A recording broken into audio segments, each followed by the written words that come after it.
በመጀመሪያም ዋና ዜና የህዝባዊ ወያነ ሓርነት ትግራይ ታጣቂዎች በአማራ ክልል የምትገኘውን የላሊበላ ከተማ መቆጣጠራቸውን የአይን እማኞች ለሪፖርተርስ ተናገሩ።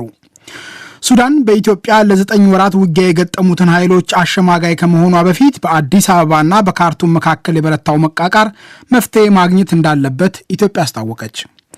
በትግራይ ለተቸገረው ህዝብ ከሚያስፈልገው እርዳታ እየቀረበ ያለው 10% ብቻ መሆኑን የአሜሪካ ተራድኦ ድርጅት ዋና አስተዳዳሪ ሳማንታ ፓወር ተናገሩ።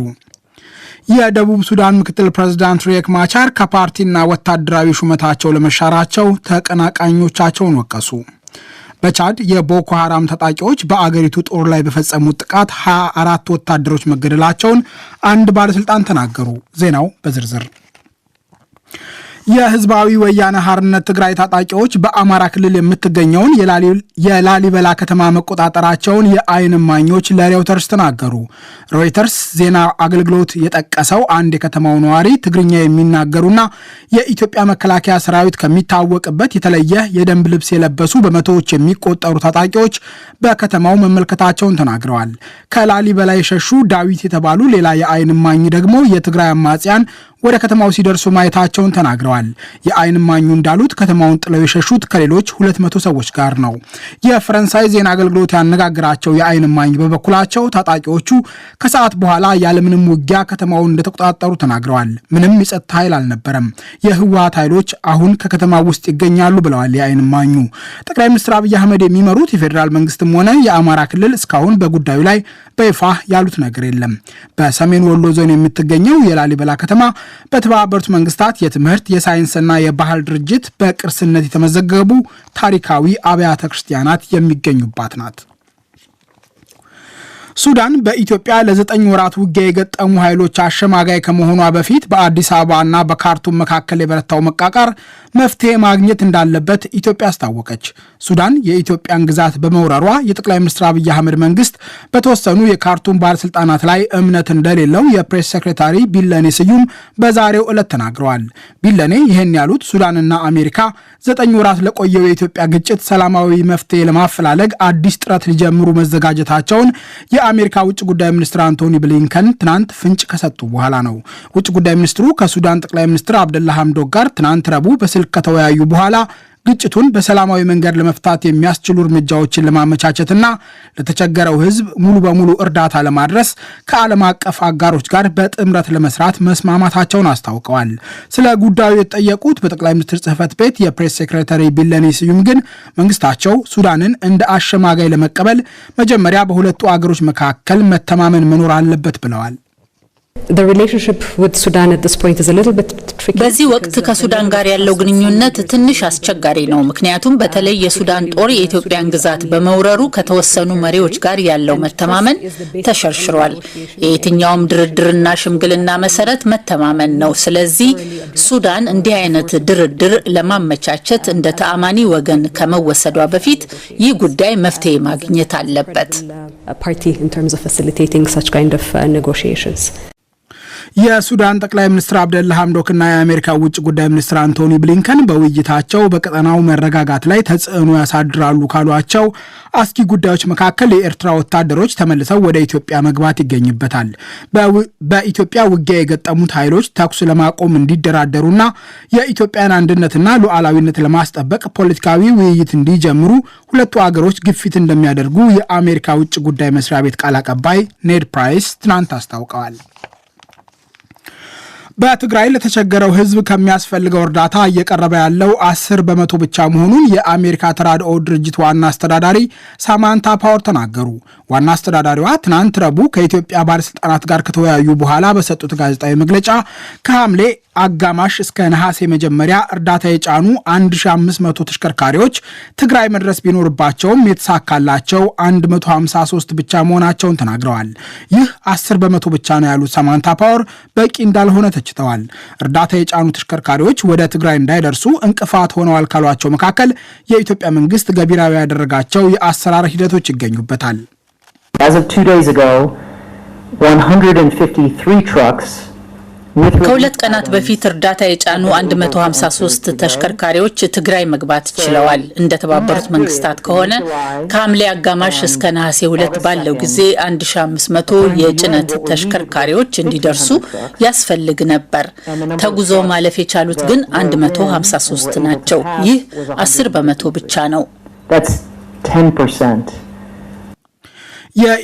የኢትዮጵያ የሰላም ሚኒስትር ሙፈሪያት ካሚል ከአሜሪካ ተራድኦ ድርጅት ዋና አስተዳዳሪ ሳማንታ ፓወር ጋር ከተወያዩ በኋላ ለጋዜጠኞች በሰጡት መግለጫ ለእርዳታው መዘግየት ህወሓትን ተጠያቂ አድርገዋል። ይዘገያሉ፣ መኪኖች ይቆማሉ ብለዋል። ያ ደግሞ ቀደም ሲል 61 መኪኖች ያለምንም ችግር መሄዳቸውን፣ ነገር ግን በቅርቡ የቆሙት መኪኖች ቲፒኤልኤፍ የአፋር ህዝብ ላይ በወሰደው የማጥቃት እርምጃ ምክንያት የቆመ እንደሆነ ቲፒኤልኤፍ ስርዓት መያዝ ሲችል በኢትዮጵያ መንግስት በኩል የትግራይን ህዝብ ለመታደግ የሚያስችል ዝግጁነት፣ ቁርጠኝነት ያለ መሆኑን አንዱ ይሄንን አስረድተናቸዋል። የትግራይ አማጽያን ወደ አጎራባች ክልሎች የሚያደርጉት ግስጋሴ እርዳታ የጫኑ ተሽከርካሪዎች ወደ ትግራይ እንዳይጓዙ እንቅፋት መሆኑንም ዋና አስተዳዳሪዋ ሳማንታ ፓወር ተናግረዋል። መንገዶች ደህንነታቸው የተጠበቀ መሆን አለበት በማለት ለሁሉም ወገኖች ጥሪ ያቀረቡት ሳማንታ በአማራና በአፋር ክልሎች ተፈናቃዮች ቁጥር እየጨመረ መሆኑን ተናግረዋል። The U.S. is watching with great alarm as a conflict that began in Tigray. በትግራይ የተጀመረው ግጭት ወደ ሌሎች አካባቢዎች ሲስፋፋ አሜሪካን በስጋት እየተመለከተች ነው። ህዝባዊ ወያኔ ሓርነት ትግራይ ወደ አጎራባች አካባቢዎች ባደረገው ወታደራዊ መስፋፋት ምክንያት በአፋር 76000 ሰዎች፣ በአማራ 150000 ሰዎች እንደተፈናቀሉ እንገምታለን። Military expansion into neighboring provinces. ዋና አስተዳዳሪዋ ህወሓት ከአማራና ከአፋር ክልሎች በአፋጣኝ ለቆ እንዲወጣ ጥሪ አቅርበዋል። የአማራ ኃይሎች እና የኤርትራ ወታደሮች ከያዟቸው የትግራይ አካባቢዎች እንዲወጡ በተደጋጋሚ መንግስታቸው ያቀረበውን ጥሪ በአዲስ አበባም ደግመውታል። የኢትዮጵያ ባለስልጣናት በትግራይ ጦርነት ከተቀሰቀሰ ወዲህ የሚጠቀሙበትን ሰብአዊነትን ዝቅ የሚያደርግ አገላለጽ እንዳሳሰባቸው የአሜሪካ ተራድኦ ድርጅት ዋና አስተዳዳሪ ሳማንታ ፓወር መናገራቸውን አሶሺየትድ ፕሬስ ዘግቧል። የደቡብ ሱዳን ምክትል ፕሬዝዳንት ሪክ ማቻር ከፓርቲና ወታደራዊ ሹመታቸው ለመሻራቸው ተቀናቃኞቻቸውን ወቀሱ። የሱዳን ህዝቦች ነጻነት ንቅናቄ በተቃውሞ የተባለው ፓርቲያቸው ወታደራዊ ክንፍ ማቻር ከኃላፊነታቸው መነሳታቸውን ትናንት ረቡዕ ይፋ አድርጎ ነበር። ይሁንና ማቻር ከኃላፊነት መነሳታቸውን ይፋ ያደረጉ ሰዎች የንቅናቄው ወታደራዊ እዝ ምክር ቤት አባል አይደሉም የሚል ሌላ መግለጫ በተመሳሳይ ቀን አወጥተዋል። ከፓርቲያቸው የፖሊት ቢሮ አባላት ከተወያዩ በኋላ መግለጫው በሰላም በጥባጮች የተቀነባበረ ነው ያሉት ሪክ ማቻር ዋና ዓላማው ፓርቲያቸው ከፕሬዝዳንት ሳልቫኪር ሚያርዲት መንግስት በተፈራረመው ስምምነት መሰረት ወታደሮቻቸውን በአንድ ብሔራዊ እዝ ስር ለማካተት የተያዘውን እቅድ ለማስቆም እንደሆነ ገልጸዋል። ይህ ዶይቸ ቬለ ነው። በቻድ የቦኮ ሐራም ታጣቂዎች በአገሪቱ ጦር ላይ በፈጸሙት ጥቃት 24 ወታደሮች መገደላቸውን አንድ ባለስልጣን ተናገሩ። ጥቃቱ የተፈጸመው ሌክ ቻድ በተባለው ግዛት ወታደሮቹ ከጥበቃ ስራቸው ተመልሰው እረፍት በማድረግ ላይ ሳሉ መሆኑን የግዛቲቱ ምክትል አስተዳዳሪ ሃኪ ድጂዲ ተናግረዋል። 24 ወታደሮች ተገድለዋል፣ በርካቶች ቆስለዋል፣ ሌሎች ደግሞ በአካባቢው ተበታትነዋል ሲሉ ምክትል አስተዳዳሪው በጥቃቱ የደረሰውን ጉዳት አስረድተዋል። የቻድ ጦር ቃል አቀባይ ጀነራል አዚም ቤርማንዶዋ ከንጃሜና 190 ኪሎ ሜትር ርቀት ላይ በሚገኘው አካባቢ ጥቃቱ መፈጸሙን ለፈረንሳይ ዜና አገልግሎት አረጋግጠዋል። ቃል አቀባዩ በትንሹ 20 ወታደሮች መገደላቸውን ለሬውተርስ የገለጹ ሲሆን ከአካባቢው አገሮች የተውጣጣ ጦር ጥቃት ፈጻሚዎችን እያደነ መሆኑንም ተናግረዋል። ሌክ ቻድ የሚባለው ግዛት ውሃና ረግረግ መሬት የሚበዛበትና ከኒጀር፣ ናይጄሪያና ካሜሩን የሚዋሰን ነው። ጀርመን፣ ፈረንሳይና አሜሪካ የዓለም ጤና ድርጅት የኮቪድ-19 መከላከያ ክትባት ለድሆቹ እስኪዳረስ ለዜጎቻቸው ማጠናከሪያ ከመከተብ ለተወሰነ ጊዜ እንዲቆጠቡ ያቀረበውን ተማጽኖ ሳይቀበሉ ቀሩ። እጅግ ተጋላጭ የሆኑ ህዝቦች ሳይከተቡ ከዚህ ቀደም በዓለም የተመረተውን አብዛኛውን ክትባት የተቀራመቱ ሀብታም አገሮች አሁንም የበለጠ ሲጠቀሙ ዝም ብለን አናይም ያሉት የዓለም ጤና ድርጅት ዋና ዳይሬክተር ዶክተር ቴድሮስ አድሃኖም የማጠናከሪያ ክትባት ለመስጠት ያቀዱ አገሮች ሀገሮች ቢያንስ እስከ መስከረም መጨረሻ የእያንዳንዱ አገር 10% ህዝብ እስኪከተብ እንዲያቆሙ ጠይቀው ነበር። ዶክተር ቴድሮስ በተለይ ጥሪውን ያቀረቡት ዓለም አቀፉን የክትባት የምርትና የስርጭት ሰንሰለት ለሚቆጣጠሩ በጣት የሚቆጠሩ አገሮችና ኩባንያዎች ጭምር ነበር። ይሁንና ልዕለ ኃያሉ አሜሪካ የዓለም ጤና ድርጅት ክትባቱ ለደሃ ሀገሮች እንዲዳረስ በማቀድ ያቀረበውን ተማጽኖ ውድቅ አድርጋለች። ፈረንሳይ በበኩሏ እድሜያቸው ለገፋና ተጋላጭ ለሚባሉ ዜጎች ማጠናከሪያ ተጨማሪ ክትባት ከመጪው መስከረም ጀምሮ እንደምትሰጥ ይፋ አድርጋለች። የጀርመን ጤና ሚኒስቴር እንዳስታወቀው ተጨማሪ የማጠናከሪያ ክትባት እድሜያቸው ለገፋና በአገሪቱ የመጦሪያ ማዕከላት ለሚገኙ ዜጎች እንደ ፈረንሳይ ሁሉ ከመስከረም ጀምሮ ይሰጣል። በመላው ዓለም በኮሮና ወረርሽኝ የተያዙ ሰዎች ቁጥር ከ200 ሚሊዮን የበለጠ ሲሆን ዝቅተኛ ገቢ ያላቸው አገራት ከ100 ሰዎች መከተብ የቻሉት 1.5% ብቻ ነው። ቻይና በጎርጎሮሳውያኑ 2021 ዓ.ም 2 ቢሊዮን የኮቪድ-19 መከላከያ ክትባቶች ለዓለም ለማቅረብ ማቀዷን ፕሬዝዳንት ዢ ጂንፒንግ አስታወቁ። ፕሬዝዳንቱ ይህን ያሉት በኮሮና ቫይረስ ላይ ላተኮረ የትብብር ስብሰባ በጽሑፍ ባስተላለፉት መልእክት ነው። ቻይና 10 ቢሊዮን ክትባቶችን ኮቫክስ ለተባለው ዓለም አቀፍ የክትባት ስርጭት መርሃ ግብር ለመለገስ ፈቃደኛ መሆኗን ፕሬዝዳንት ዢ ጂንፒንግ መግለጻቸውን የቻይና መንግስት የሚቆጣጠረው ሲሲቲቪ የቴሌቪዥን ጣቢያ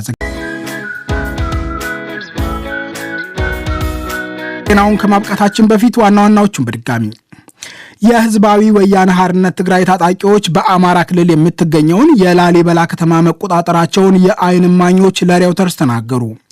ሱዳን በኢትዮጵያ ለ9 ወራት ውጊያ የገጠሙ ኃይሎች አሸማጋይ ከመሆኗ በፊት በአዲስ አበባና በካርቱም መካከል የበረታው መቃቃር መፍትሄ ማግኘት እንዳለበት ኢትዮጵያ አስታወቀች። በትግራይ ለተቸገረው ህዝብ ከሚያስፈልገው እርዳታ እየቀረበ ያለው 10% ብቻ መሆኑን የአሜሪካ ተራድኦ ድርጅት ዋና አስተዳዳሪ ሳማንታ ፓወር ተናገሩ። ዜናው በዚሁ አበቃ። ጤና ይስጥልኝ። 6 ዘገባዎችን አካቷል። የዜና መጽሔቱ የአሜሪካ የረድኤት ድርጅት ኃላፊን ጉብኝት የተመለከተውን እናስቀድም። ዩናይትድ ስቴትስ ኢትዮጵያን እንደ ጠንካራ አጋር መመልከቷን እንደምትቀጥልና በሀገሪቱም ያላድሎ ሰብአዊ ድጋፎችን እንደምታደርግ የአሜሪካ ሰብአዊ ተራድኦ ድርጅት ዩኤስኤድ ኃላፊ ሳማንታ ፓወር ገለጹ። ኃላፊዋ በኢትዮጵያ ያደረጉትን የ2 ቀናት የስራ ጉብኝት ትናንት ሲያጠናቅቁ ማምሻውን ለጋዜጠኞች በሰጡት ማብራሪያ የሀገራቸው ፍላጎት ከኢትዮጵያውያንና መንግስታቸው ጋር በመሆን አሁን በሀገሪቱ ግጭት ላስከተለው ሰብአዊ ቀውስ እልባት መስጠት ነው ብለዋል። ጠቅላይ ሚኒስትር አብይ አህመድን አግኝተው የማነጋገር ውጥናቸው ባይሳካም ከሰላም ሚኒስትሯ ጋር መወያየታቸውን ገልጸዋል። ስዩም ጌቱ ከአዲስ አበባ ዝርዝር ዘገባ አጠናቅሯል። ሰሞኑን በትግራይ ክልልና ሌሎች ስፍራዎች የሰብአዊ እርዳታ ተደራሽነትና በኢትዮጵያ ሰላምና ጸጥታ ሁኔታ ላይ ከሚመለከታቸው ጋር ለመምከር ለአጭር የስራ ጉብኝት አዲስ አበባ የደረሱት የአሜሪካ ሰብአዊ ተራድኦ ድርጅት ዩኤስኤድ ኃላፊ ሳማንታ ፓወር የ2 ቀናት ጉብኝታቸውን ማጠናቀቃቸውን ተከትለው ትናንት አመሻሽ በሸራተን አዲስ ለመገናኛ ብዙሃን በሰጡት ጋዜጣዊ መግለጫ የዩኤስኤድ መጋዘን መጎብኘታቸውና ከሰላም ሚኒስትሯ ሙፈሪያት ካሚል ጋር መወያየታቸውን ገልጸዋል። ጠንካራ አጋርና የላቀ ቀጠናዊ ሚና ወዳላት ኢትዮጵያ ዳግም በመምጣቴ ለኔ ትልቅ ነገር ነው። ለመጨረሻ ጊዜ ኢትዮጵያ የመጣሁት ከ5 ዓመታት በፊት በ2016 ያለ ፍትህ የፖለቲካ እስረኞች በቀድሞ የኢትዮጵያ መንግስት መታሰራቸውን በመቃወም ነበር። ከዛም በኢትዮጵያ የመጣው ለውጥ በ10 ሺዎች የሚቆጠሩትን የፖለቲካ እስረኞች ከእስር ነጻ አደረጋቸው። ግን ዛሬም ባለፉት 9 ወራት በትግራይ የቀጠለው ግጭት ባስከተለው የሰብአዊ ቀውስ ከ5.2 ሚሊዮን ህዝብ በላይ ድጋፍ ይሻለው። ዩናይትድ ስቴትስ አንድን መንግስት የምትወደው የፖለቲካ እስረኞችን ስለቅ ለሰብአዊ ድጋፍም ሰራተኞች ምቹ ሁኔታን ሲፈጥር ነው። ከሳማንታ ፓወር ጋር ተወያይተው ሲወጡ ለመገናኛ ብዙሃን አጭር መግለጫ የሰጡት የሰላም ሚኒስትሯ ሙፈሪያት ካሚል በበኩላቸው በውይይቱ አወዛጋቢ ያሉትን ጉዳዮች ለማጥራት ያልነበራቸው መረጃ እንዲያገኙ ሆነዋል ነው ያሉት። የአሰራር ስርዓታችን ምን እንደሆነ አስቀምጠናል። ይዘገያሉ፣ መኪኖች ይቆማሉ ብለዋል። ያ ደግሞ ቀደም ሲል 61 መኪኖች ያለምንም ችግር መሄዳቸውን፣ ነገር ግን በቅርቡ የቆሙት መኪኖች ቲፒኤልኤፍ የአፋር ህዝብ ላይ በወሰደው የማጥቃት እርምጃ ምክንያት የቆመ እንደሆነ ቲፒኤልኤፍ ስርዓት መያዝ ሲችል በኢትዮጵያ መንግስት በኩል የትግራይን ህዝብ ለመታደግ የሚያስችል ዝግጁነት፣ ቁርጠኝነት ያለ መሆኑን አንዱ ይሄንን አስረድተናቸዋል። ሂደቱን በተመለከተ ለምንድን ነው እዚህ የተደረሰው ምንድን ነው የሆነው የሚለው ላይ የተሰጡትን እድሎች በሙሉ እምቢ ብሎ የኢትዮጵያን መንግስትም አስገድዶ ወደዚህ አይነት ጦርነት ውስጥ ያስገባ ድርጅት መሆኑን አስገንዝበናቸዋል። ወደ ትግራይ ከሚሄደው እርዳታ በተጨማሪ በአማራና አፋር ክልሎች የተፈናቀሉትን በርካታ ዜጎች ግንዛቤ ውስጥ በማስገባት እርዳታው ሁለንተናዊ መሆን እንዳለበትም ተስማምተናል ብለዋል ሚኒስትሯ። ደጋግመን የነገርናቸው ለነሱ እርዳታ በአግባቡ እንዲደርስ ከተፈለገ ቲፒኤልኤፍ ይህንን ባህሪውን በስም ጠርቶ የመንገር አስፈላጊነት ወሳኝ እንደሆነ ነግረናቸዋል። ወይዘሮ ሳማንታ ፓወር ድርጅታቸው በወባ በኮሮና ተዋሲና የኤችአይቪ በሽታዎች ስርጭት መክታት ላይ ትልቅ ድጋፍ ማድረጉን አስታውሰዋል። ግብርናው እንዲለወጥ ለዓመታት የቆየ የሰብአዊ ድጋፍ የሁለቱን ሀገራት ጥልቅ ግንኙነት የሚያሳይ ብለውታል። በትግራዩ ቀውስ ድጋፍ ለማድረግ ሀገራቸው 149 ሚሊዮን ዶላር፣ የኮቪድ ወረርሽኝን ለመክታት ደግሞ ተጨማሪ የ45 ሚሊዮን ዶላር ድጋፍ ማድረጓን ገለጹ። በተጨማሪም 1.6 ሚሊዮን ዶላር የሚያወጣ የጆንሰን እንደ ጆንሰን የኮሮና ተዋሲ ክትባት በዚህ ሳምንት መጨረሻ ከአሜሪካ ሕዝብ ተበርክቶ ኢትዮጵያ ይደርሳል። ይህ ሁሉ ኢንቨስትመንት በትንሹ ኢትዮጵያውያንን ለመርዳት ያለንን ቁርጠኝነት የሚያሳይ ነው በማለት ለኢትዮጵያ ዘላቂ ሰላምን ተመኝተዋል። የትግራይን ጦርነት እልባት ለመስጠት ሁሉም አካላት ወደ ጠረጴዛ መምጣት አለባቸው ያሉት ሳማንታ ፓወር በትግራይ ያለውን ሰብአዊ ድጋፍ ለማቀላጠፍ በሳምንት ከ500 እስከ 600 ተሽከርካሪዎች መግባት ይኖርባቸዋልም ነው ያሉት። I want the Ethiopian people to know that we seek to engage with you and with your government on the basis of a set of values. ኢትዮጵያውያን እንዲያውቁት የሚፈልገው የኛ ፍላጎት ከናንተና ከመንግስታችሁ ጋር ሆነን መፍትሄ መፈለግ ነው። ለሀገር ውስጥ ግጭት ወታደራዊ እርምጃ መፍትሄ አይሆንም። በመሆኑም ነው ሁሉም አካላት ተኩስ አቁሞ ሚሊሻና ሌሎች ታጣቂዎቻቸውን ከአጎራባች ክልሎች እንዲያወጡና እርቅ እንዲፈጥሩ የምንጠይቀው። በትግራይ የተጀመረው ጦርነት በተለይ ህወሓት በአጎራባች ግዛቶች ታጣቂዎችን ካስፋፋ ወዲህ በአፋር 76000 በአማራ 150000 ሰዎች መፈናቀላቸውን ዩኤስ ትገነዘባለች። የእርዳታ ሰራተኞች ስራቸውን እንዲሰሩና ፈጽሞ የጥቃት ዓላማ እንዳይሆኑ ትንኮሳ እንዳይደርስባቸውና እንዳይታሰሩ የማድረግ እሴትም መከበር አለበት። ለተቸገሩት ኢትዮጵያውያን እንዲደርሱም መሰናከል የለባቸውም። ከደቂቃዎች በፊት ከሰላም ሚኒስትር ጋር ባደረኩት ውይይትም እነዚህ እሴቶች እንዲጠበቁና ዩናይትድ ስቴትስ ኦፍ አሜሪካ ያለምንም የማንነት ልዩነትና አድለው ስለ ሁሉም ኢትዮጵያውያን እንደምትጨነቅ አረጋግጬላቸዋለሁ። United States' care and concern for the people of Ethiopia, no matter their identity or affiliation. በጉዞ እቅዳቸው ከያዙት አንዱ ጠቅላይ ሚኒስትር አብይ አህመድን አግኝተው መወያየት በመሆኑ ስለዚህ በጋዜጠኞች ተጠይቀው በከተማ ውስጥ አለመሆናቸው እንደተነገራቸው መልሰዋል። ለዶይቼ ቬለ የተጠናቀረው ዘገባ ስዩም ጌቱ ነኝ ከአዲስ አበባ። የዩናይትድ ስቴትስ ዓለም አቀፍ የልማት ድርጅት ኃላፊ በኢትዮጵያ ለጉብኝት የመጡበት አብይ ጉዳይ ሰብአዊ ድጋፍ እንደሆነና የፖለቲካ ጉዳይ እንዳልነበራቸው መናገራቸውን የውጭ ጉዳይ ሚኒስቴር ገለጸ። የሚኒስቴር መስሪያ ቤቱ ቃል አቀባይ አምባሳደር ዲና ሙፍቲ በዛሬው ሳምንታዊ መግለጫቸው በሰሜን ኢትዮጵያ በጦርነት ምክንያት ለተፈናቀሉ ወገኖች ሰብአዊ ድጋፍ የማቅረብና መልሶ የማቋቋሙ ተግባር በቀጣይ በሚዋቀረው መንግስት ተጠናክሮ እንደሚቀጥል አመልክተዋል። መንግስት ከ54 የፖለቲካ ድርጅቶች ጋር አሁን ውይይት ላይ መሆኑንም ጠቁመዋል።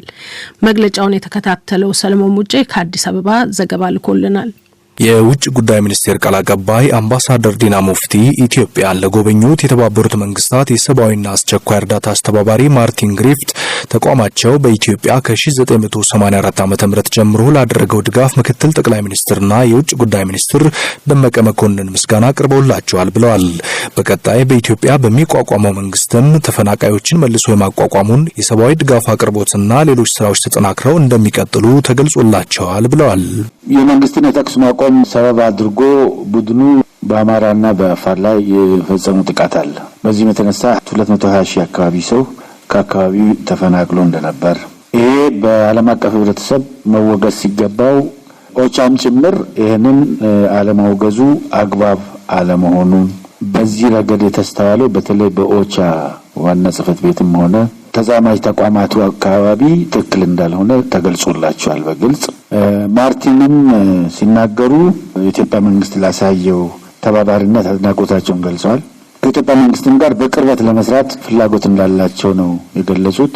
የኢትዮጵያ መንግስት በግሉ ሰብአዊ የተኩስ ማቆም እርምጃ መውሰዱ ተገቢ እንደሆነ ይህንን ደግሞ ሌላውም ወገን ሬሲፕሮኬት ተመሳሳይ እርምጃ መውሰድ እንዳለበት ተገቢ መሆኑን ያነሱት የዩናይትድ ስቴትስ ዓለም አቀፍ የልማት ድርጅት የበላይ ኃላፊ ሳማንታ ፓወር 1.5 ሚሊዮን ዶዝ የኮሮና ክትባት ይዘው መምጣታቸውን፣ አዳማ የሚገኘውን የድርጅታቸውን መጋዘን መጎብኘታቸውን፣ የሚሊኒየም አዳራሽ የኮሮና ሕክምና መስጫ ማዕከልን መጎብኘታቸውንና ትናንት ምሽት ጉብኝታቸውን ጨርሰው መመለሳቸውንም አምባሳደር ዲና ተናግረዋል። ግለሰቧ ወደ ኢትዮጵያ ከመምጣታቸው በፊት ጠቅላይ ሚኒስትር አብይ አህመድንና ምክትል ጠቅላይ ሚኒስትር ደመቀ መኮንንን በስራ ጫና ምክንያት ሊያገኟቸው እንደማይችሉ አስቀድሞ እንደተነገራቸው እንደነበርም በዝርዝር የስራ ጉብኝታቸውን ሁኔታም እንዲህ አስረድተዋል።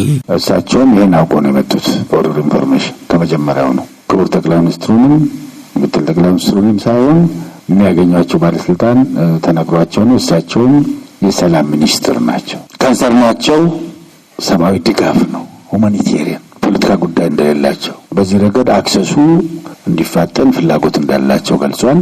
አክሰሱ በስፋት እንዲሆን ይሄ ሪፎርም ሲደግፉት እንደነበር ከመጀመሪያው ለክቡር ጠቅላይ ሚኒስትራችንም ከመጀመሪያው ጀምሮ አክብሮትም ትልቅ ሞንት እንደነበራቸውና ይሄን ሁሉ ሲገልጹ እንደነበር አነሱ። አሁንም እኔ የመጣሁት በሚባለው ደረጃ የፖለቲካ መንግስት ለማስቀየር ምን ለማለት አይደለም፣ ሰብአዊነት ብቻ ነው የሚያሳስበኝ ነው ያሉት። የተኩስ ማቆሙ መወሰዱ በመንግስት በኩል ትክክል ነው። ሌላ ቡድን ይሄን ማክበር አለበት። አሁን ደግሞ ሰሞኑን ለአካባቢ ሁኔታ ምቹ ሁኔታ ለመፍጠር የመንግስት ሰራዊት ከዛ በመውጣቱ ቡድኑ አሁን በአማራና በአፋር ጥቃት ላይ ያለውንም ነገር መወገዝ አለበት፣ አግባብ አይደለም ብለዋል። ይህም በግልጽ ነው፣ ምንም ፕሮፓጋንዳ አይደለም። ይህን መንገድ ላይ ያስከፍቱ ነው የሱዳን መንገድ የሚለውም ጭራሽ ባፋቸውም አልዞረም። ገንቢ ነበር ኢንጌጅመንቱ። እሳቸውም የአሜሪካና የኢትዮጵያ ግንኙነት በጣም ነው ቫልዩ ማድረገው እዚህ ደረጃ በመድረሱ መድረስ አልነበረበትም፣ አዝናለሁ ነው ያሉት ሴትዮ። 54 የፖለቲካ ፓርቲዎች አሁን ከመንግስት ጋር ውይይት ላይ ናቸው ያሉት ቃል አቀባዩ ውይይት አሁንም ይቀጥላልን ብለዋል። አሁንም የዲያሎግ ፕሮሰስ አለ ከሀገር ሽማግሌዎች ጋር፣ ከሴቶች ማህበራት ጋር፣ ከሲቪክ ሶሳይቲ ጋር፣ ከእምነት ተቋማት ጋር፣ እንደገና ከተቃዋሚ ፖለቲካ ፓርቲዎች 4 የተቃዋሚ ፖለቲካ ፓርቲዎች ትግራይ ውስጥ አሉ። አሁን የቲፒኤልኤፍ አባላት የነበሩ ሰዎች ወደዚህ ዲያሎግ ፖዚቲቭሊ ከመጡ ምን ችግር አለ? ኔጋቲቭ ማይንድሴት ይዘው ካውንተር ፕሮዳክቲቭ የሆነ እንቅስቃሴ የሚያደርጉት ላይ እንጂ ታርጌቱ ስኖት ኢንዲቪዥዋል ሜምበርስ አይደለም ነው። አይ ቲንክ እዚህ ላይ የክቡር ምክትል ጠቅላይ ሚኒስትሩም ሆነ የክቡር አቶ ዛዲግ ስቴትመንት ቤዚክሊ ምንም ልዩነት የላቸውም። ኦል ኢንክሉሲቭ ዲያሎግ ይደረጋል ነው። የተኩስ አቁሙን ውጤት በተመለከተም ከጋዜጠኞች ጥያቄ ቀርቦላቸው ምላሽ ሰጥተዋል። አሁንም መንግስት ኮሚትመንት አለው ለተኩስ ማቆም ስምምነት።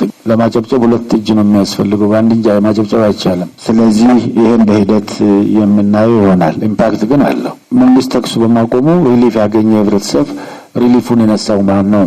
ኢትዮጵያ ሶልጀርስ ፕሬዘንስ የለም። ኢትዮጵያ ቤዝ ከሌለ፣ ኢትዮጵያ ኃይል ከሌለ አሁን ላለው ጥንቅጥ ነገር አሁን ላለው ችግር ተጠያቂው ማን ነው? ለዲደብልዩ ለተጠናቀረው ዘገባ ሰለሞን ሙጬ ነኝ ከአዲስ አበባ። ተከታዩ ዘገባ ደግሞ አድማጮች ወደ ምስራቅ ኢትዮጵያ ነው የሚወስደን። በመሰረታዊ የምግብ ሸቀጦች ላይ የተፈጠረውን ከፍተኛ የዋጋ ንረት ተከትሎ የተለያዩ እርምጃዎች መወሰዳቸውን የሶማሌ ክልልና ድሬዳዋ አስተዳደር ባለስልጣናት አስታወቁ። በድሬዳዋ ከዚሁ ጋር በተያያዘ ከ200 በላይ የችርቻሮ መሸጫ ሱቆችና 11 መጋዘን መታሸጉ ተሰምቷል። መሳይ ተክሉ ከድሬዳዋ ዝርዝሩ ልኮልናል። የድሬዳዋ አስተዳደር ምክትል ከንቲባና ንግድ ኢንዱስትሪና ኢንቨስትመንት ቢሮ ኃላፊ አቶ ከድር ጁሃር በአስተዳደሩ የከፋ ሆኗል ያሉትን የዋጋ ግሽበት ለመቆጣጠር በተወሰደ እርምጃ ከ200 በላይ የችርቻሮ መሸጫ ሱቆችና 11 መጋዘን መታሸጉን ተናግረዋል። አንደኛ ያው የዋጋ ንረት አጠቃላይ ባለው እንደ ክልል ሁሉም ክልል ጋር ችግሮች አሉ።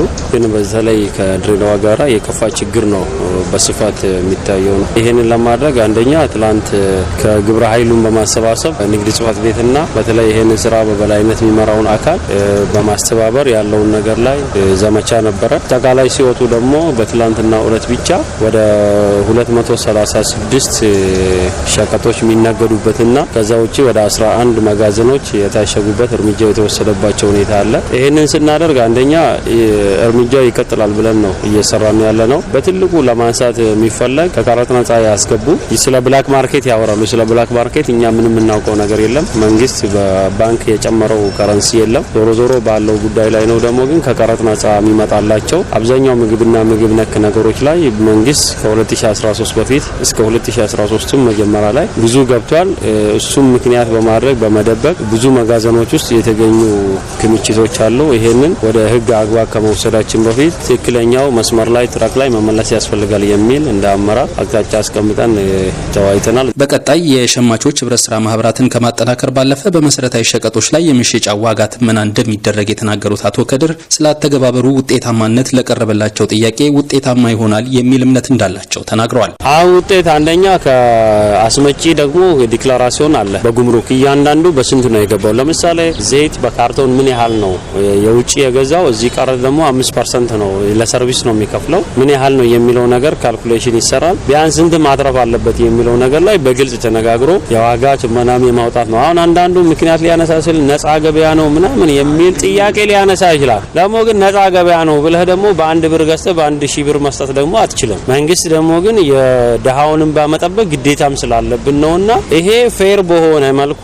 ማህበረሰቡን ያገለግላሉ ብለን ነው መንግስትም ጣልቃ ገብነት አይገባም ያለ። የከፋ ነገር ሲመጣ ደግሞ ግን ወደ መንግስት ነው ባክፋየር እያደረገ ያለው። ጦር እየከፈቱ ያሉት እየጠመዘዙ ያሉትም ወደ መንግስት ነውና ይሄ እንዳይሆን ደግሞ ግን ከማህበረሰባችን አግዘን አስፈላጊውን እርምጃ በመውሰድ ተገቢው ደግሞ ይደረጋል። ውጤታማነት ይኖራል አይኖረውም ይኖራል ብዬ ነው። አሁን በቀጣይነት ማህበረሰቡም እኛ ካወጣም በኋላ በዛ ዝርዝር የሚሸጡት ነገሮች ደግሞ ዝርዝር ከሌለ እያንዳንዱ እየታሸገ እርምጃ እየተወሰደ የሚሄድበት ሁኔታዎችም በዚሁ አጋጣሚ አስቀምጠናል። በነጋዴው ዘንድ በሚታየው የሸቀጥ አላስፈላጊ ክምችት ማድረግና በጥቁር ገበያ የሚካሄድ የምንዛሬ ሴራ ለዋጋ ግሽበቱ መባባስ ምክንያት ናቸው ያሉት የሶማሌ ክልል ንግድና ኢንዱስትሪ ቢሮ ምክትል ኃላፊ አቶ አህመድ ቦባን በበኩላቸው በዚህ ላይ የክልሉ ካቢኔ ያሳለፈውን ውሳኔ ለዶይቼ ቬለ በስልክ ገልጠዋል። አንደኛ የክልሉ ነጋዴዎችን ግንዛቤ ማስጨበጫ በመስጠት አንደኛ አላስፈላጊ ክምችት እንዳያደርጉ፣ በሁለተኛ ደረጃ ደግሞ ከሚገባው ዋጋ በላይ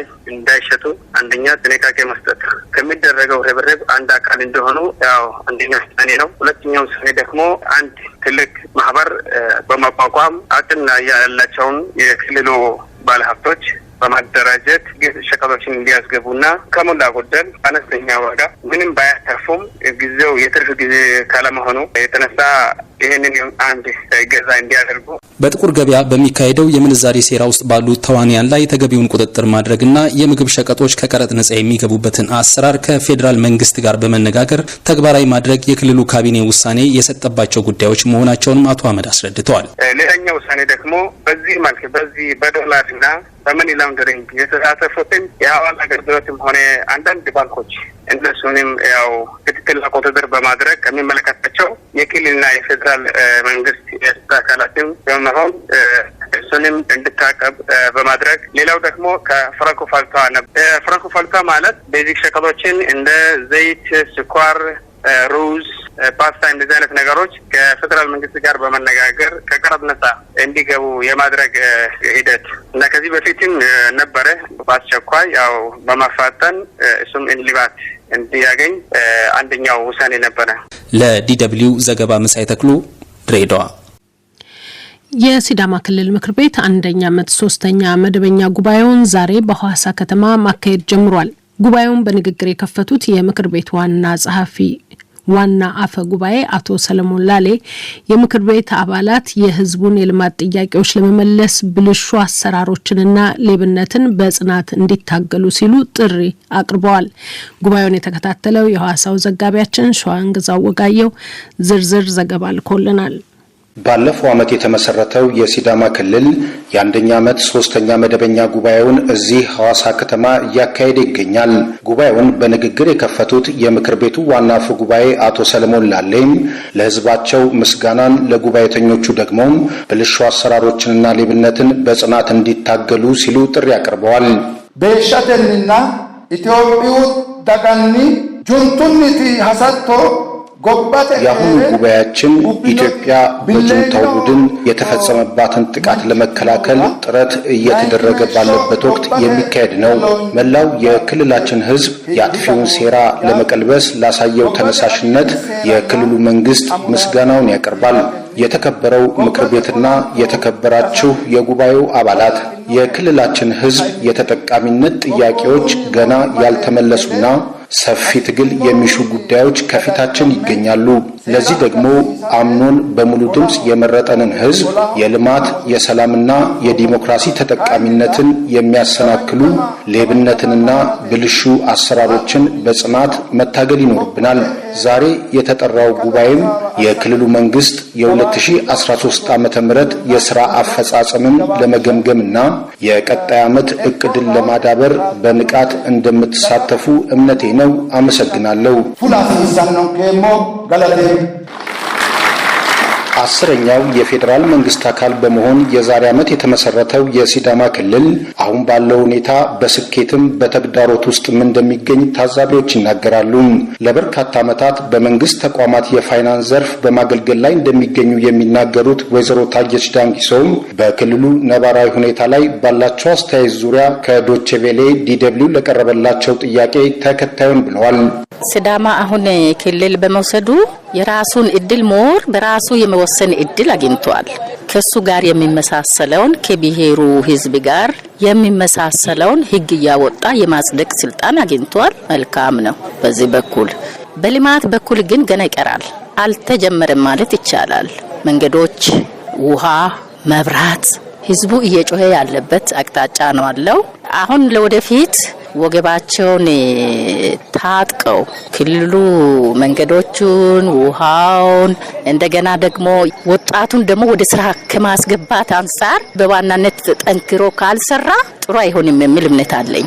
በተለያዩ የማህበረሰብ አቀፍ ስራዎች ተሰማርተው የሚገኙት አቶ ኤልያስ ማርቆስ በበኩላቸው ክልሉ አዲስ ታዳጊና ከተመሰረተም አጭር ጊዜ በመሆኑ በአንድ ጊዜ ብዙ ውጤቶችን መጠበቅ አስቸጋሪ ሊሆን ይችላል ይላሉ።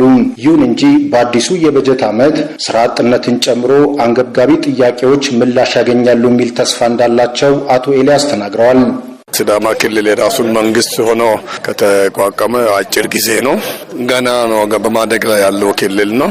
ነገር ግን እስካሁን ከዛ በተጀመረበት ቀን አንስቶ እስከዛ ድረስ ያለ ጅምሮች በጣም ደስ የሚያሰኝ ነው። ጥሩ ነው። ዋና ትልቁ ግን አሁን መግፋትና በስራ ላይ ያለው መስራት የሚገባ ስራ ቁጥር ነው። እስካሁን በሲዳማ ውስጥ እያጫጨ ህዝቡን እያጨ ያለው ስራ አጥነት ክልል ነው። እሱ ለወደፊት በተቻለ መጠን በዚህ በአዲሱ ባጀት ይቀርፋል ብለን እንተማመናለን። ዛሬ የተጀመረውና ለ3 ቀናት የሚቆየው የሲዳማ ክልል ምክር ቤት ጉባኤም የ2013 ዓ.ም የስራ አፈጻጸምን በመገምገም የ2014 ዓ.ም የስራ ዕቅድና ዓመታዊ በጀት ላይ በመወያየት ውሳኔ ያሳልፋል ተብሎ ይጠበቃል። በተጨማሪም የክልሉ የስነ ምግባርና የጸረ ሙስና ኮሚሽን እንዲሁም የጠቅላይ ፍርድ ቤት የስራ አፈጻጸም ሪፖርትንም ያደምጣል ተብሎ ይጠበቃል። ለዶቼ ቬሌ ዲደብሊው ዘገባ ሸዋንግዛው ወጋየው ሐዋሳ። እንደ አዲስ የመባባስ ምልክት እየታየበት የሚገኘውን የኮቪድ-19 ወረርሽኝ ስርጭትን ለመከላከል ህብረተሰቡ ከመዘናጋት ወጥቶ ጥንቃቄ እንዲያደርግ የድሬዳዋ አስተዳደር ጤና ቢሮ አሳሰበ። ለበሽታው የሚሰጠው ክትባት እስካሁን ከጠቅላላው ነዋሪ 3% ለሚሆነው ብቻ የመጀመሪያው ዙር መሰጠቱም ተገልጿል። መሳይ ተክሉ ከድሬዳዋ ዝርዝር ዘገባ አለው። የድሬዳዋ አስተዳደር ጤና ቢሮ ኃላፊ ወይዘሮ ለምለም በዛብህ እንደ አዲስ ስርጭቱ እየተባባሰ መጥቷል ያሉት የኮቪድ በሽታ አይነት ላይ ሀገር አቀፍ ጥናት እየተካሄደ መሆኑን ጠቅሰው በሽታው የከፋ ጉዳት ከማድረሱ አስቀድሞ ህብረተሰቡ እያሳየ ካለው መዘናጋት ወጥቶ ጥንቃቄ እንዲያደርግ አሳስበዋል። ምርምር እየተደረገ ነው። ኢትዮጵያ ውስጥ የሚዞረው ቫይረስ የትኛው ቫሪያንት የሚለውን ጤና ጥበቃ ከሚመለከታቸው የምርምር ተቋማት ጋር እየሰራው ይገኛል። እንግዲህ እሱን ኦፊሻሊ ሲያሳውቁን እኛም እናሳውቃለን ለማህበረሰባችን። ግን ዞሮ ማንኛውም ቢሆን ኮቪድ-19 ብዙ ዋጋ ስላስከፈለን የትኛውም ቫሪያንት ቢሆን ማህበረሰባችን ራሱን መጠበቅ ይኖርበታል። የማስተኛት አቅሙም የመግደል አቅሙም አሁን ያለው ቫሪያንት ከፍተኛ ሊሆን ስለሚችል ማህበረሰባችን በከፍተኛ ሁኔታ መመሪያ ቁጥር 30ን በማክበር አገልግሎት ሲሰጥም ሲቀበልም ኮቪድን ታሳቢ ባደረገ መንገድ እንዲንቀሳቀሱ በአደራ ጭምር እናሳስባለን። በአስተዳደሩ ዳግም በወረርሽኝ መልክ ሊከሰት ይችላል የሚል ስጋት ያለበትን የኮሮና በሽታ ለማከም ቀደም ሲል የነበሩ የሕክምና ተቋማት ዝግጅት ላይ የማሻሻል ስራ ተሰርቷል ያሉት ኃላፊዋ ከዚህ አስቀድሞ ለመከላከል ስራው ትኩረት ሊሰጥ ይገባል ብለዋል። አሁን ከበፊቱ ትንሽ የተሻለ ነገር ብለን የምናስበው ጤና ተቋማችን ሬዲ የማድረግ አሁን ለምሳሌ በፊት ሕክምናውን ለብቻው በተለየ ሆስፒታል ነበር የምንሰጠው። አሁን ግን ድልጮራ ሆስፒታልና ሳቢያን ሆስፒታል ላይ ለብቻው ዋርድ አዘጋጅተን ዋርዶችን የማስተካከል የማብቃት ከሜካኒካል ቬንቲሌተር አንጻር ከኦክሲጅን አንጻር እንዲበቁ ትልልቅ የሕክምና መሳሪያዎች አንጻር ከበፊት ካላቸው አቅም ትንሽ እንዲጨምሩ ያደረግንበት ሁኔታ አለ። ሌላው የኢንፌክሽን ፕሪቬንሽን የምንለው እዛ ላይ የተሻለ እውቀት እንዲኖራቸው ባለሙያዎቹ በቂ እውቀትና ክህሎት ኖራቸው ዝግጁ ሆነው እንዲጠብቁ እያደረግን ነው። በሌሎች በገጠርም በከተማም በሚገኙ ጤና ጣቢያዎች ላይም እንዲሁ ኦክሲጅን ሲሊንደሮች እንዲኖራቸው ፉል ሆኖ ሬዲ ሆነው እንዲጠብቁ ያደረግናቸው ነገሮች አሉ። ግን ሁሌም ቢሆን ጥሩ የሚሆነው መከላከል ነው። ምክንያቱም ሕክምናው በየትኛውም መንገድ ቢሆን አንደኛ በጣም ብዙ ወጪ የሚያስወጣ ነው። መድኃኒቱ በጣም ውድ ነው። ሁለተኛ እንደ ቤተሰብ እንግዲህ አንድ ሰው ለብቻው ገብቶ ነው የሚታከሙ ሳይኮሎጂካሊ የሚያመጣው ጫና አለ። የሕክምናው ነገር ሀገራችን ውስጥ ገና ብዙ የሚቀረው ስለሆነ እዛ ላይ ማህበረሰቡ መቼም ቢሆን ቀድሞ ሳይያዝ ጥንቃቄ ማድረግ እንዳለበት እናሳስባለን። በሌላ በኩል ለበሽታው የሚሰጠውን ክትባት በሚመለከት እስካሁን ከአጠቃላይ ነዋሪው 3% ለሚሆነው ህብረተሰብ ክፍል የመጀመሪያ ዙር ክትባት መሰጠቱን የጠቀሱት ወይዘሮ ለምለም በክትባት አቅርቦቱ ላይ በተፈጠረ ጥረት ሳቢያ የክትባቱን ሁለተኛ ዙር ሙሉ በሙሉ መስጠት አለመቻሉን አስረድተዋል። ከክትባቱ አንጻር እንግዲህ ክትባቱ በሀገር አቀፍ ደረጃ የተሰጠን ኮታ አለ። የመጀመሪያውን ዙር ወደ 3% የሚሆን የማህበረሰባችን ክፍል ነው የከተብነው። እነዚህ 3% የሚባሉት እንግዲህ የጤና ባለሙያዎችና የጤና ክብካቤ ሰራተኞች እንዲሁም ደግሞ እድሜያቸው ከ65 ዓመት በላይ የሆኑ እንዲሁም እድሜያቸው ከ55 እስከ 64 ያሉ ደግሞ ተጓዳኝ ህመም ያለባቸው በሚል ለይተን የመጀመሪያውን ዙር ወደ 15000 የሚሆን ዶዝ በሀገር አቀፍ ደረጃ በኮታ ስለተሰጠን ያንን ከትበናል። እሱ እንግዲህ ከአጠቃላይ የህዝብ ብዛታችን ጋር ስናየው 3% የማይሞላ ነው። ሁለተኛው ዙር ደግሞ የባሰ አንሶ ነው የመጣው። እንደምታውቁት አስትራዜኔካ የሚባለውን የክትባት አይነት ነው እኛ የምንጠቀመው። አስትራዜኔካ እንግዲህ በመጀመሪያው ዙር ወደ 2 ሚሊዮን የሚሆን ዶዝ ነው እንደ ሀገር የገባው። በሁለተኛው ዙር ወደ 400,000 የሚሆን ዶዝ ነው የገባው። ከዛ ላይ ለኛ የደረሰን 4000 የማይሞላ ነው። ስለዚህ ይሄ ደግሞ ከቶታል ፖፑሌሽናችን 1% የማይሞላ ሰው እየከተብን ያለ ነው። እንግዲህ በአብዛኛው የጤና ተቋም ሰራተኛና ክብካቤ ሰራተኞችን ለማዳረስ ሙከራ እያደረግን ነው። የተወሰነ ኮሚኒቲም እድሜያቸው ገፋ ያለ አስገብተናል። የኢትዮጵያ ሕብረተሰብ ጤና ኢንስቲትዩት በሀገሪቱ 3ኛ ዙር የኮቪድ-19 ወረርሽኝ እየጀመረ መሆኑን የሚያሳዩ ምልክቶች እየታዩ መሆናቸውን ከቀናት በፊት መግለጡ ይታወሳል። ለዲደብሊው ዘገባ መሳይ ተክሉ ድሬዳዋ። አድማጮች፣ የዜና መጽሔቱ የመጨረሻ ዘገባ ወደ ኢራን ነው የሚወስደን። አዲሱ የኢራን ተመራጭ ፕሬዝዳንት ኢብራሂም ራይሲ ዛሬ ከሀገሪቱ ፓርላማ ፊት ቀርበው 8ኛው የኢራን መሪ በመሆን የመንግስቱን ስልጣን ተረከቡ። ባለፈው ማክሰኞ በተካሄደ ሌላ ስነ ስርዓት ራይሲ የሀገሪቱን ከፍተኛ የሃይማኖት መሪ የአያቶላ አሊ ኻሜኒን ቡራኬም ተቀብለዋል። አያቶላ ኻሜኒ የፕሬዝዳንቱን ሹመት ሲያጸድቁም ምጡቁን የማይደክማቸውንና ከፍተኛ ልምድ ያላቸውን ራይሲን የኢራን ፕሬዝዳንት እንዲሆኑ ሹመታቸውን አጽድቅ ያለሁ ማለታቸውን ገበያው ንጉሴ ከብራስልስ በላከው ዘገባ ጠቅሷል። ሃይማኖታዊው የኢራን መሪ ይሄን ቢሉም አዲሱ ፕሬዝዳንት በቴህራንና በዋሽንግተን መካከል ያለውን ውጥረት ያረግቡት ይሆን የብዙዎች ጥያቄ ነው። ዝርዝሩን እንሆ። ዛሬ በኦፊሴል የኢራንን መንበረ ስልጣን የተረከቡት የ60 ዓመቱ አዛውንት ሚስተር ኢብራሂም ራይሲ በተለያዩ የመንግስት ኃላፊነቶችና ከፍተኛ የፍርድ ቤት ዳኛ በመሆን ጭምር የሰሩና ከፍተኛ ልምድ ያላቸው እንደሆነ የሚገለጽ ሲሆን አሁን ስልጣኑን ከተረከቧቸው የቀድሞው ፕሬዝዳንት ሚስተር ሐሳን ሮሃኒ ይበልጥ ወግ አጥባቂ ናቸውም ይባላል። ለከፍተኛው የአገሪቱ የሃይማኖት መሪ አያቶላ ካማኔም ቅርበት አላቸው ብቻ ሳይሆን ወደፊት እሳቸውን የሚተኩ ሊሆኑ ይችላሉ የሚሉም አሉ። በዛሬው የፕሬዝዳንቱ የሹመት ስነ ስርዓት 10 የተለያዩ አገሮች መሪዎችን ጨምሮ በርካታ የውጭ ጉዳይ ሚኒስትሮችና የመንግስት ተወካዮች እንደተገኙ ታውቋል። ፕሬዝዳንት ራይሲ እንደተመረጡና በሹመት ስነ ስርዓቶቹም ላይ ቅድሚያ ስራቸው በአገሪቱ ላይ የተጣለውን ማዕቀብ እንዲነሳ ማድረግ፣ የኢራናውያንን በተለይም የዝቅተኛውን የህብረተሰብ ክፍል ኑሮ ማሻሻል፣ አገሪቱን ክፉኛ እየጎዳ ካለው የኮሮና ወረርሽኝ መታደግና በመንግስታቸውና በህዝቡ መካከል መተማመን መፍጠር መሆናቸውን አጽንኦት ሰጥተው ገልጸዋል። ከ82 ሚሊዮን በላይ ህዝብ ያላት ኢራን ከምዕራቡና የአረቡ ዓለም ጋር ባሏት አለመግባባቶች በተደጋጋሚ የኢኮኖሚ ማዕቀብ የሚጣልባት ሀገር በመሆንም ትታወቃለች። የኒውክሌር ፕሮግራሟ አገሪቱን የኒውክሌር የጦር መሳሪያ ባለቤት እንዳያደርጋት ዋስትና የሚሰጥ ስምምነት እንደ አውሮፓ አቆጣጠር በ2015 ዓ.ም ከሩሲያ፣ የአውሮፓ ህብረት፣ አሜሪካ፣ ብሪታንያ፣ ጀርመንና ፈረንሳይ ጋር ከተደረገ በኋላ በኢራን ላይ ተጥሎ የነበረው ማዕቀብ ተነስቶ የነበር ቢሆንም ፕሬዝዳንት ትራምፕ ግን አሜሪካ ከስምምነቱ እንድትወጣ ብቻ ሳይሆን ዳግም አገሪቱን በማዕቀብ ውስጥ እንድትገባ አድርገዋታል። ፕሬዝዳንት ባይደንም አሜሪካ የስምምነቱ አካል እንድትሆን ቢያስታውቁም የተጣለው ማዕቀብ ግን እስካሁን አልተነሳም። አዲሱ ፕሬዝዳንት ይህንን ማዕቀብ በአስቸኳይ አስነሳለሁ ቢሉም እንዴትነቱ ግን ግልጽ አይደለም።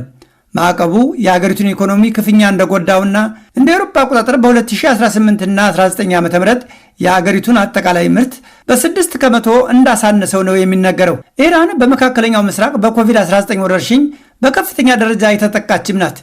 እስካሁን 4 ሚሊዮን የሚሆኑ ዜጎቿ በተዋሲው እንደተጠቁና ከ90 ሺህ በላይ ሰዎች በወረርሽኙ እንደሞቱ ነው የሚታወቀው።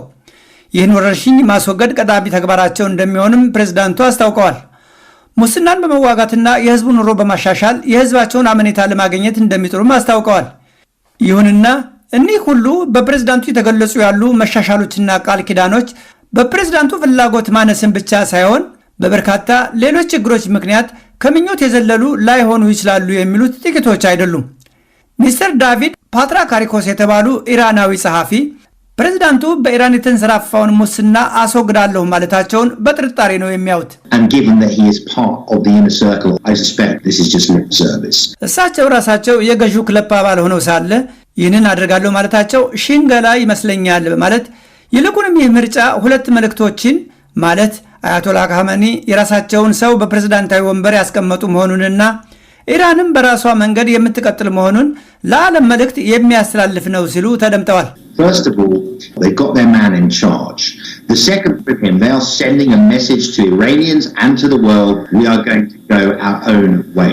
አዲሱ ፕሬዝዳንት በኢራን የሰብአዊ መብት ጥሰት ከሚወነጀሉትና በአሜሪካ ማዕቀብ ከተጣለባቸው የኢራን ባለስልጣናትም አንዱ ናቸው።